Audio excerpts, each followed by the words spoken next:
Hello Denise, how are you today? I'm doing well. Good. I want to just go kind of a summary over what we talked about last time. Mm-hmm.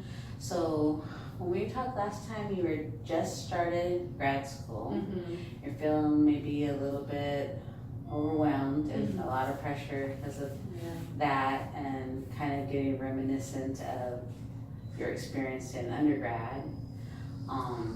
You thought that maybe you didn't have maybe you might have outgrown some of your friends and that was feeling a little unsafe, because you had known them for so long and stuff like that. A little scary maybe, and there wasn't anybody you could talk to like in your family because of the communication style of your family.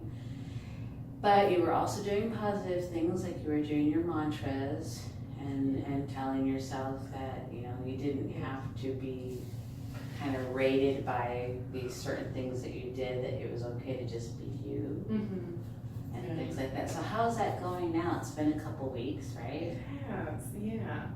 I started seeing a therapist on campus, so that has definitely helped, and we've explored with him a little bit of where that pressure to, you know, that sense of perfection that I strive for, feel in me. So, but I've had a stressful week, and then today was total opposite of that, and I was able to take care of myself today. Good. Yeah. But under the stress, that's where I need to focus on my energy on when I'm not allowing myself to overstress or to get to a level that's unhealthy, you know, Right. and then realize I have to take care of myself. Like I don't have to reach that point for me to realize I need to, you know, be softer on myself, patient and understanding. So that's where I'm at right now, presently. So you're now seeing someone Mm-hmm. on campus, Yeah. and you guys are working together Yeah. to kind of alleviate the stress, but the stress that kind of the self-imposed kind of stress, and know when to like before it gets to that boiling point to. Well, with him, we're just discussing like more about like my family system and how that has affected me, and then just I told him all my life, and basically he told me that it comes down to attachment for me. So we're exploring like that. He just mentioned it briefly, but we're gonna explore what a lack of attachment has done to me and how I need to go about doing that. Good. So Yeah. he's You hit the mark. yeah. So he's going to explore something with you. That is this something new that have you ever explored this before?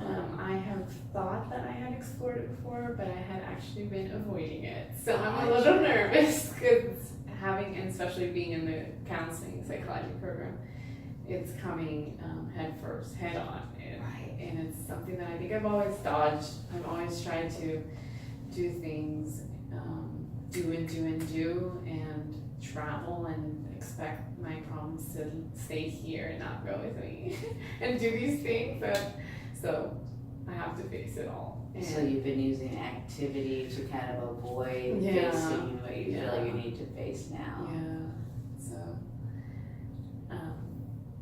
we're gonna explore more of that, and I'm a little nervous with attachment because that means that I have to. My pattern has been to have healthy relationships in the past, and I know I need to stop that, but now the problem is I have to learn to fulfill my own needs, and to me that's scary. I don't know why it's scary, but it's so scary to me. So this is new frontier that you're exploring, Yeah. and yeah, it's a little bit uneasy, Yeah. scary. You said, and but something you want to do. Yeah, I think it's time for me to stop avoiding things that I know are in me. I know it's boiling up inside, and I know when I've had, and this is after my therapy session, I sat down and I kind of processed everything, and I realized that that I do all these great things that seem so wonderful to people, but inside I wasn't really enjoying them all fully because I had so many things inside going on and I think I need to explore that first before I can actually really enjoy any experience that comes my way. And not to say that I can't experience now, but just I haven't been okay, and I need to face that and not just think something else is gonna come and something bigger and then bigger and bigger is supposed to take that away, and it's not going to. So that inner turmoil that you're describing has kind of been like a block for you to be able to, I don't know, explore everything to the fullest. Yeah, almost like I haven't been my happiest while I was experiencing things that should, and sometimes it's like a conflict of, am I grateful for these experiences because I'm not fully happy because I have so many things bottled up inside.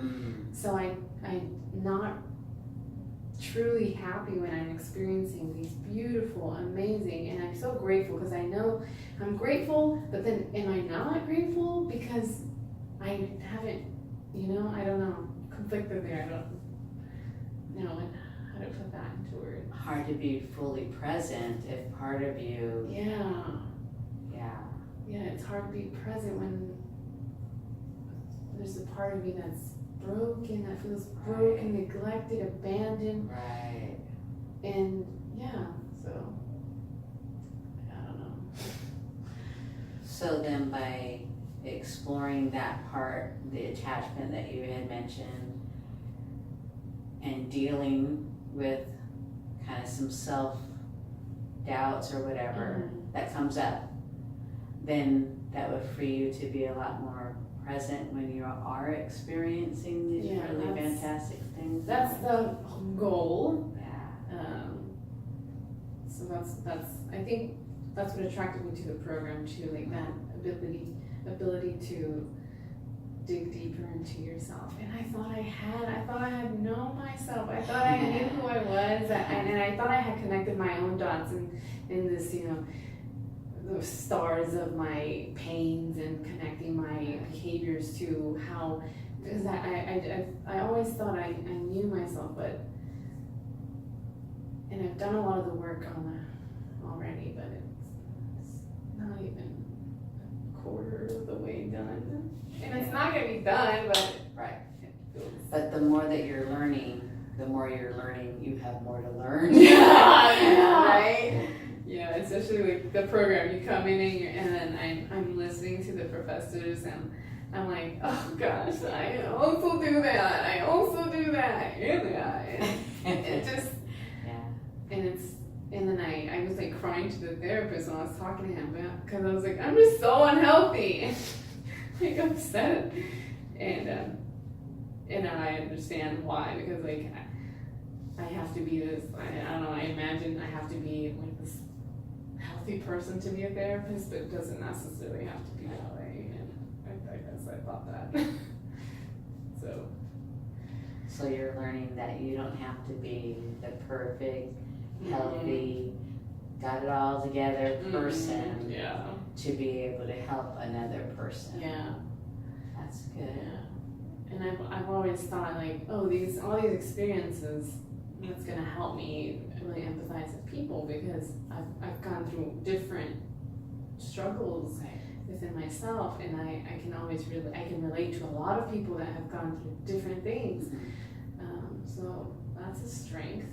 That it doesn't feel like a strength when you're feeling like, oh yeah, oh that too, like these swords are getting thrown at you and you're trying to dodge or something. Right. Yeah.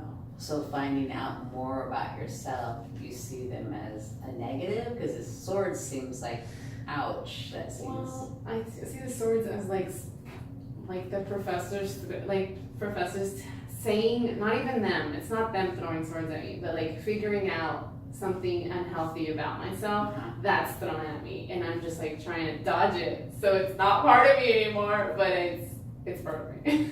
And I just have to learn how to overcome them. So Learning to overcome. to yeah.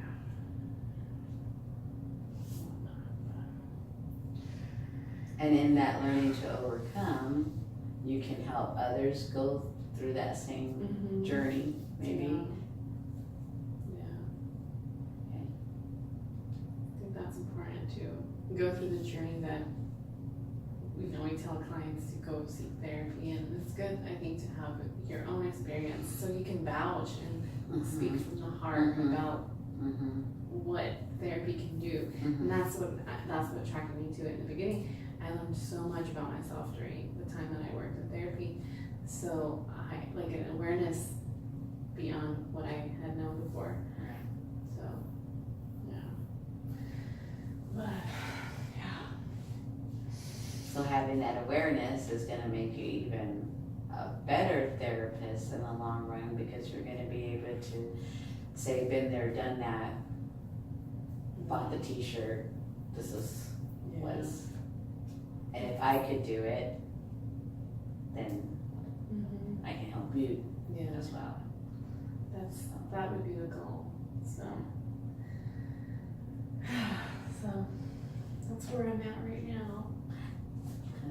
Are you continuing with your mantras? Are you still doing those, like positive affirmations? I kind of stopped doing them. I stopped doing them. I was going. Wait, what happened that I stopped? I don't even know what happened, but I had stopped, and I started working more towards like, this is lately. This is not what I have done, but I did the mantras, and I had done it before. I had done that exercise before, and it was like rehearsed lines that I would always say back to me. And in the past, it hasn't really, like, I haven't believed those words enough for me to like, so I just stopped the mantras. I started thinking about the past, how those words, anyways, okay, long story. But then, so I do yoga. That's my mantra. So I do yoga, and then after that I meditate. So that's when I meditate, that's when I do the mantras. But, so I've been just not saying anything in my head, just sitting with myself. Okay. So it's not mantras, but it's Meditation. meditation. Still relaxing, kind of Yeah. centering yourself. Yeah. Because I don't do enough of that. Right. Yeah. So it's been good. But sometimes even I feel like even with meditation and yoga in the mornings, I'm still everywhere by the evening. And then when I don't do yoga for a couple of days, I feel so different, even worse, even more anxious, and this, I saw that Monday through Wednesday of this week. And then today I did yoga, and I'm like just another person. Like that was not who I was Monday or Tuesday or Wednesday.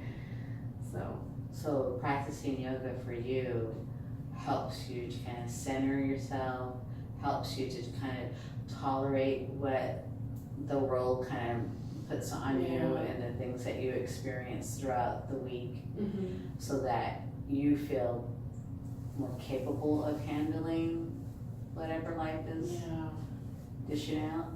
I saw a TED Talk recently, and it was saying that we base our confidence a lot on external things. So we have our confidence, our self-esteem is based at the mercy of the world, basically. Wow. So that TED Talk really got me thinking, because I've been having some fluctuating days, and I feel good about myself, and then I don't, and then I've noticed that it is because of the externals that I do something good and I'm validated for it, and I feel good about myself. When I'm not validated, I don't feel bad about myself, but yes, I do feel bad about myself when I'm not when something doesn't come out for me in some certain way, that's when I don't feel good about myself.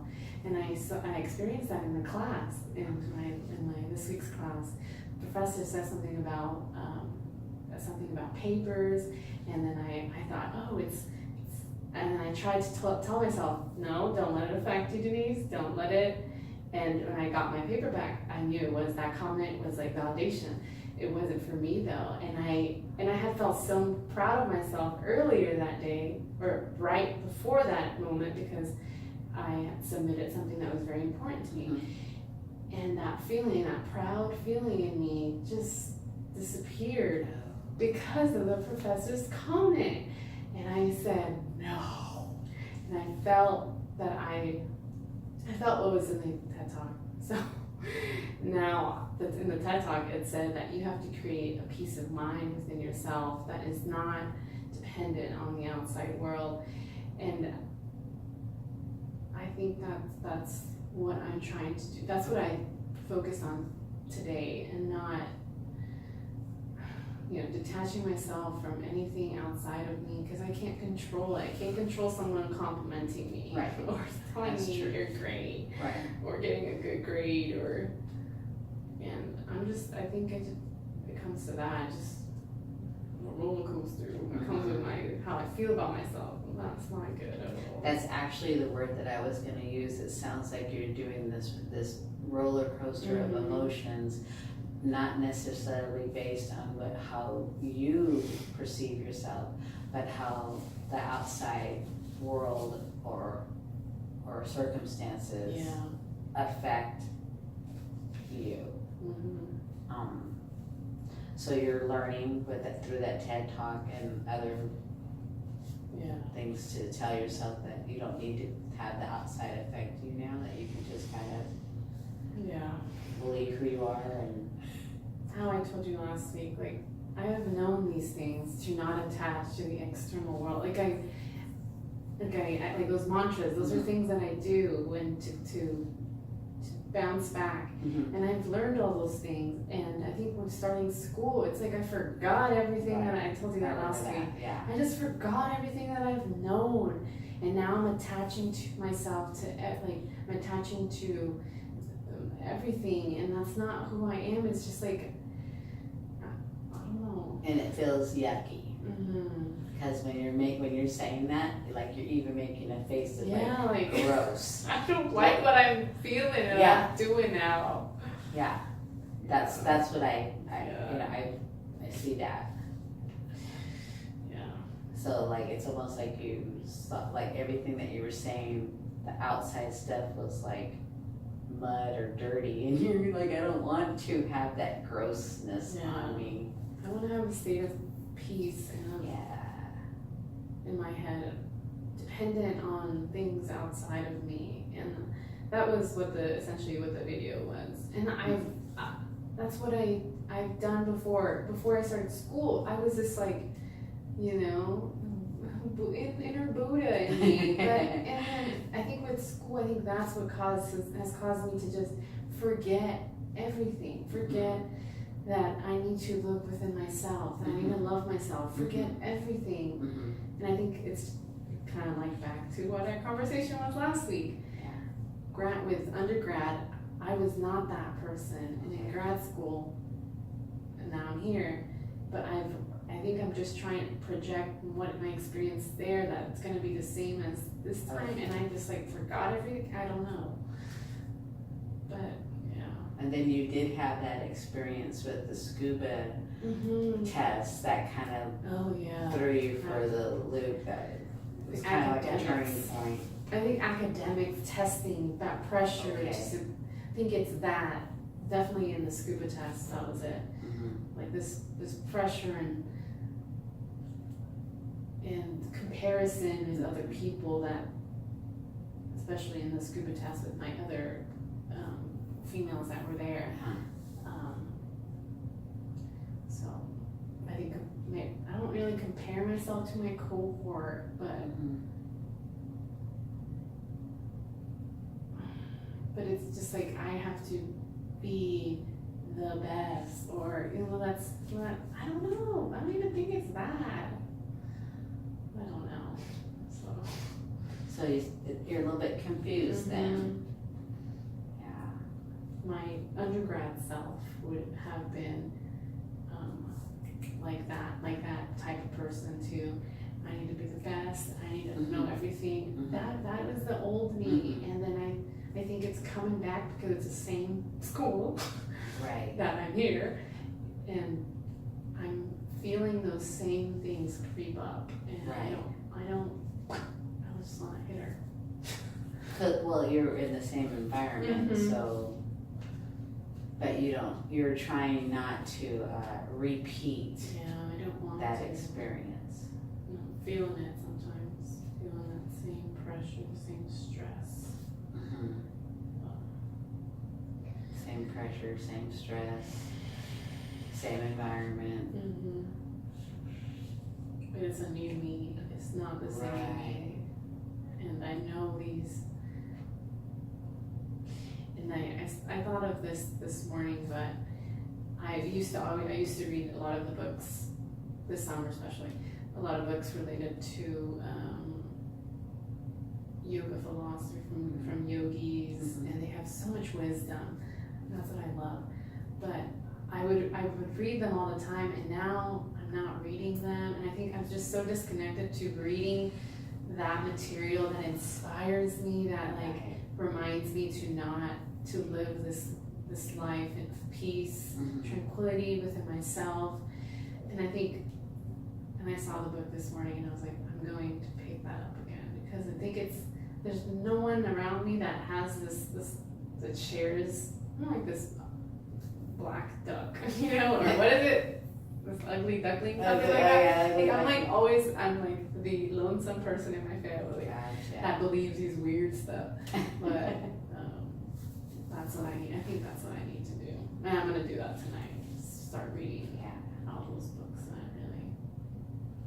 So if you even just set aside like 5 minutes. Something to kind of reconnect with your spirit and with who you want to be. Then that would help you, I don't know, feel less confused. Okay.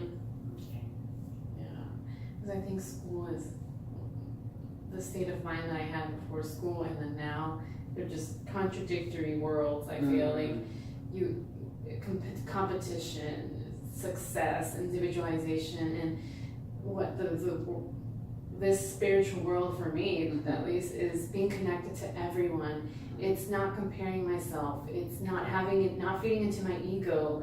It's doing all of that, and it's so different than than where I have to be, which is I want to do this, of course, but school and college, university, it's a different, totally different world in comparison to the world I want to have inside of myself. And I think that's competing, that's the conflict there. And I've been really just fixating on that world, the external, and not dismissing what me.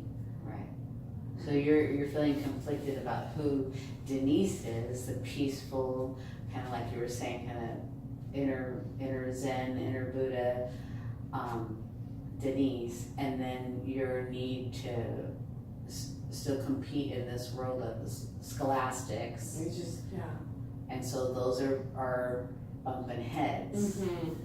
And then you get to feel that clash. Yeah, exactly. Like the Western world versus the Right. non-Western world kind of head. Yeah.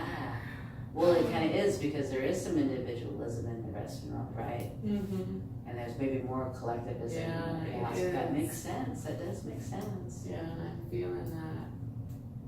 How do you think you could kind of marry those two? I think I feel so disconnected to the inner Buddha in me, so I think connecting with that and still being involved in school, that's the only way. But I feel like I have distanced myself. I haven't been doing what I've typically been doing. I've been caught up with not having a job, with all the external, not having a job, schoolwork,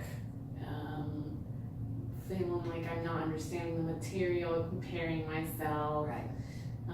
Not feeling connected to my cohort, feeling very isolated, very alone, and I think that comes because I'm feeding into that side a whole lot. Something else that, while you're saying that, when you're saying you don't feel connected to your cohort, I wonder if it's because you're not feeling connected to Denise. Yeah, and I think that's it, because I forgot everything that I've already known. I had to, and I remember when I got back from teaching scuba in the summer, that's where I did a lot of my own work, just looking inside me, learning all this wisdom from yogis, yogi masters, and coming back, and I was just so happy to be here, so grateful for running water that didn't taste like aluminum, things like that, because it was a very like remote place that I was at. Right. But I came back and I was so excited, and then that scuba exam started, Right. you know, and then that just threw me off, and I've just been in that same state of mind like that. Oh, and that makes sense though. So you had this, like you were saying, this Eastern experience where it's more collectivism, where you're more relaxed, and then you get headstrong into this individual competition, gotta do the grade, and it's so black and white from each other that you had a, Oh, where's the grade? yeah. And then trying to figure it out. And then that just kind of maybe, you just kind of like tripped, and now you're here, so. Yeah. But the good thing, I guess, again, is that, I think I said this before, is that you do know I do know. where you want to go. And you are doing the steps, like going to see the counselor on campus. That's a good step. Yeah. And working, doing maybe some deeper work. Yeah. So you've already laid the foundation with everything that you know and like to do. And what about the friends? Like, are you still feeling like you need to, like, you've outgrown them, or do you think that that was a temporary thing, or? I think it was very much temporary. Okay, good. Because I've known them for so long, I think it's so hard for me to like just leave them in the past. But they're very unhealthy like me, so that's why we relate so well. But I don't want to have that unhealthiness when I'm trying to get better, when I'm trying to, and I keep reminding them like what you're thinking is so unhealthy, because we don't realize it's unhealthy. No. And I'm not telling them what to do, because I know I shouldn't have, I can't control them, I can't force them, but I tell them, I just remind them like, that is not a healthy way of thinking, and maybe they haven't noticed that it's not. But we don't have people telling us that's wrong for you to think that way, because we don't have healthy people in our family to tell us that's wrong. So I'm telling them like, you know, you can't don't think that way now. We have to think positive. We have to think we're gonna have a healthy relationship with a man someday. We have to think that we will, because even thinking that we won't, that will not help. No. So as you're getting healthy and you're starting to think healthier thoughts, you're recognizing the unhealthy thoughts in your friends, where maybe you had those same thoughts before but didn't recognize them because you didn't know any better. But as you know better, you're seeing the difference, and there's a little bit of dichotomy there. So I just remind them that sometimes remind them of their behaviors, you know. Or because I've told them before, you know, don't blow up. You have to communicate. Right. And I try to teach them these basic things that we weren't taught, because we live where we live, we grew up where we grew up. So, yeah.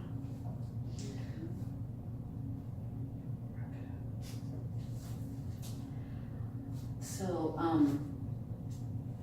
I just want to commend you for the things that you are doing for yourself and for your mental and emotional health. And I have a lot of confidence that you're going to be very successful in this, and I can't wait to meet again. Yeah. All right? Thank you. All Thank you for listening to me. Oh, was that? She helping?